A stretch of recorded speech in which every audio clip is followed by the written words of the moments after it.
невеста си била ти, мамо, мила мамо, как светнал, светнал младоженческия двор, когато те извели на хармана, мила мамо, за твоето първо сватбено хоро.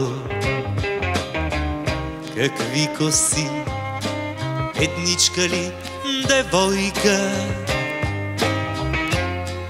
въздишала на моминския праг, да метне като житена ръкойка.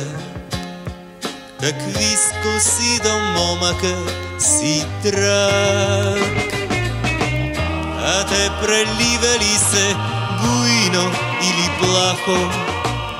Години, мамо, има от тогас, и 3 деца с косите си играха.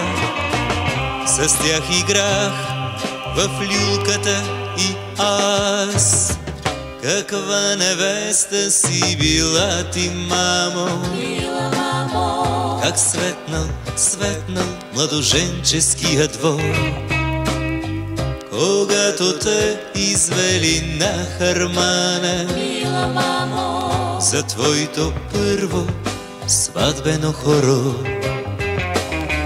В такива дни аз, плахото селяче,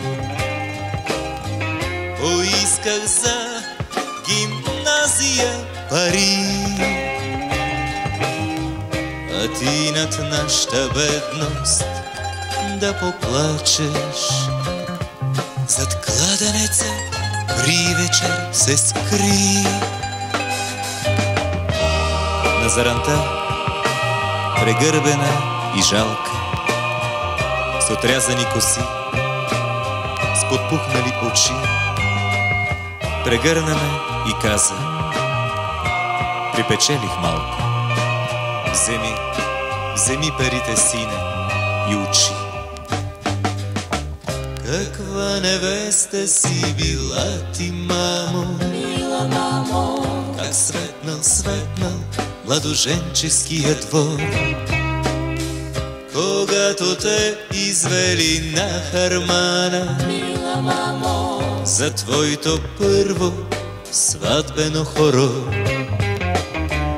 Сега са други времена и друг простора. Пораснах, учих, ето ме сега. Здрависват ме с любов добрите хора и ненавижда, мрази ме врага. Едва ли, ала ще успея, мамо, как няма да успее твоя син, пред който като неплатен огромен данък лежат продадените майчини коси. Каква невеста си била ти, мамо, мила мамо, как светнал, светнал младоженческия двор, когато те извели на хармана, мила мамо, за твоето първо сватбено хоро.